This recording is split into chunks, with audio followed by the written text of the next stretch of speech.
seja o nome do Senhor. Nós gostaríamos de ler uma palavra rapidamente.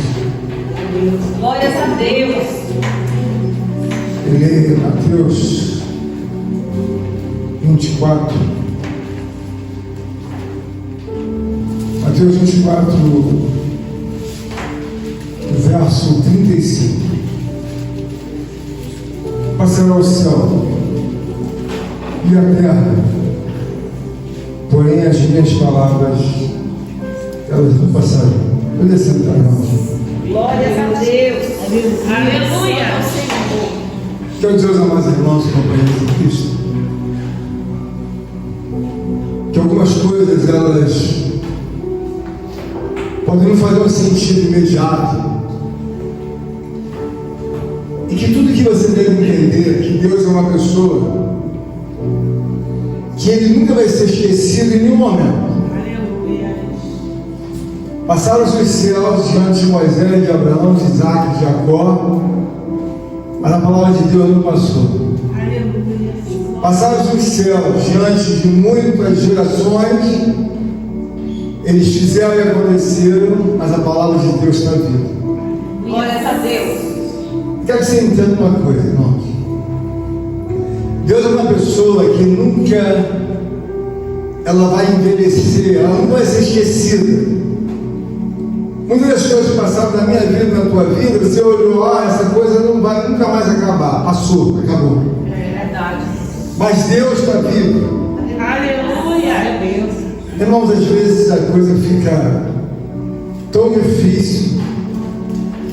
Quando eu estou falando aqui, eu não estou apenas sentindo a presença de Deus por tudo quanto foi falado, tudo quanto foi mencionado. É porque anteriormente, mais certo, talvez, eu acredito que 48 horas ou 24 horas, eu estava em comunhão com Deus, e de madrugada Deus me deu exatamente uma direção para esse momento, que é preciso você entender que eu estou falando aqui, colocando a minha salvação. O Deus de Abraão, Isaac e Jacó, que falou com Elias, com Jeremias, desceu e me levou para um lugar e disse: olha, é isso que acontece. Veio uma criança e chegava até mim e falava assim, uma criança pequena, lourinha, e falava assim: vem, vem, vem, vem, vem. E eu não entendia, vem para quê? Vem, vem, vem. Aí eu olhava para outra criança, a criança, o que é aquele? Eu perguntei, o que ele quer? É o meu irmão, é o meu irmão. Eu falei, o que tem um irmão? Perdeu. Nós perdemos o irmão. E aí Deus estava dizendo, quando você ouve a palavra de Deus, você tem que entender o seguinte: o maior sinal de Deus, que você tem que entender, o Bernardo falou sobre a questão do pecado. Mas irmãos, Deus não começa, não está errado. Nada que eu estou falando aqui está perfeito. Mas quando eu estou agravado de pecado, sabe o que sucede na minha vida?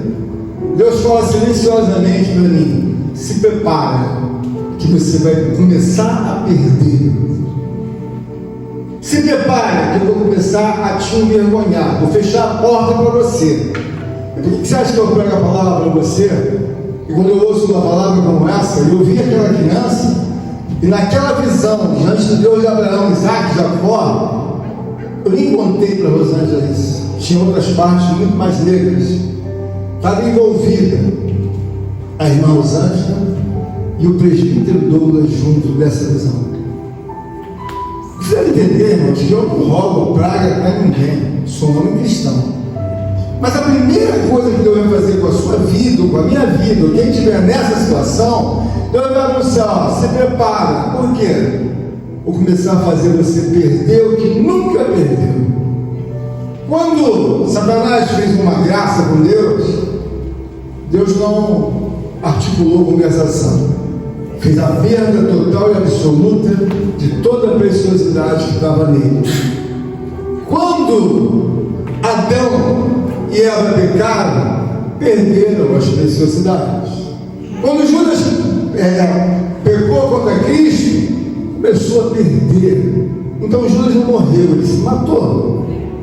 Então você tem que entender o seguinte: não é a consequência do pecado que Deus está falando apenas porque você vai perder a salvação. É que aqui hoje você vai começar a perder.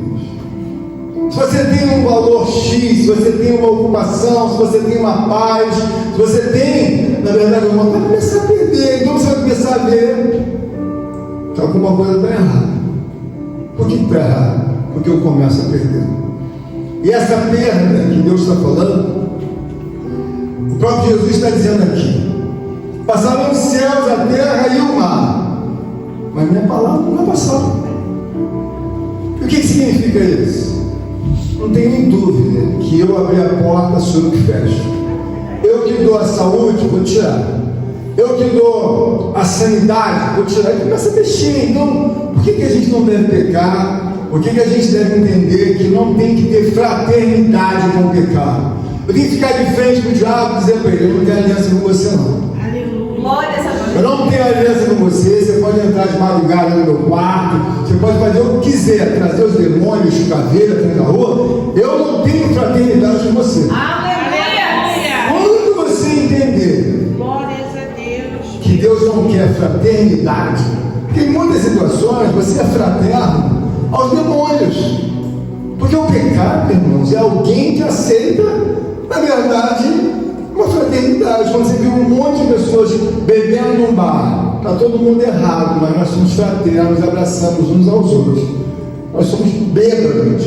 Todo mundo é ladrão. Eu também sou ladrão, então eu sou fraterno com aquele ladrão. Deus me dizia assim para mim: você quer ter um amigo ladrão? Conversando comigo, eu falei: não, Senhor. Você quer ter um amigo homicida? Eu falei: não. E uma prostituta? Eu falei: também não. Eu também não quero ter amigo ladrão, não quero ter prostituta e não quero ter nenhum pecador, meu amigo.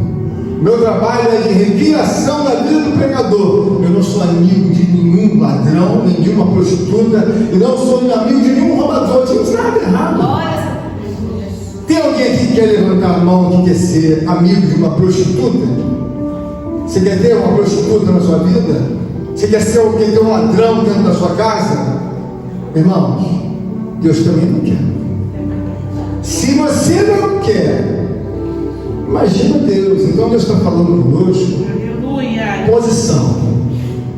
E essa palavra, ela, quando Deus nos disse que passarão os céus da terra no mar, ele quer dizer o seguinte: todos passaram. E quando você tem uma coisa que passa, ela deixa de existir. E alguma coisa que você é jovem, você olha e diz assim: ah, isso nunca vai acabar. Não, irmão, vai acabar. Mas como? Vai acabar. Os Beatles acabaram, ninguém nem fala mais dos Beatles.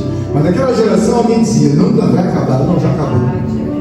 Então, irmãos, esse recado é um recado bom para todos levarem em consideração que Deus está em nosso meio. Aleluia. Vou repetir de novo: a visão que eu tive, feita pelo onipotente poder de Deus, envolvia a minha pessoa, a pessoa do Rosângela, a pessoa do presbítero. Eu conversava algumas coisas com ele, e com a irmã Rosângela nasceu dele tudo isso. Irmãos, tem uma hora que você entende, não brinca, você vai começar a perder. Quando você começar a entender que você não prospera, não é por causa do diabo, é porque você está em associação e você tem íntima fraternidade com ele. E eu subo aqui nesse púlpito, irmãos, eu preciso entender que eu não posso, de maneira nenhuma, fazer uso de intimidade com demônios. Eu desejo que você também entenda isso. Deus, ele diz: não ameis o mundo e aquilo que nele há. Mas se você tem intimidade com Satanás e seus demônios, é hora de cortar. Porque vai ficar pior, irmão. Você sabe por quê? Deus é uma pessoa extraordinária. Mas chega um momento em que, quando você vê alguma coisa na Bíblia, a conversa é perder. Acã roubou a capa. O que Deus fez? Se vão para a guerra, vão perder. Tudo que você entender que você faz contra Deus, eu vou perder, você vai perder, nós vamos perder. Isto é, se nós nos colocarmos no pecado, não tem problema nenhum ser fraterno com eles. Que Deus nos abençoe, nos dê graças, palmas, louvor e Contribua com esta obra. Por favor, deixe seu like e inscreva-se em nosso canal. Obrigado.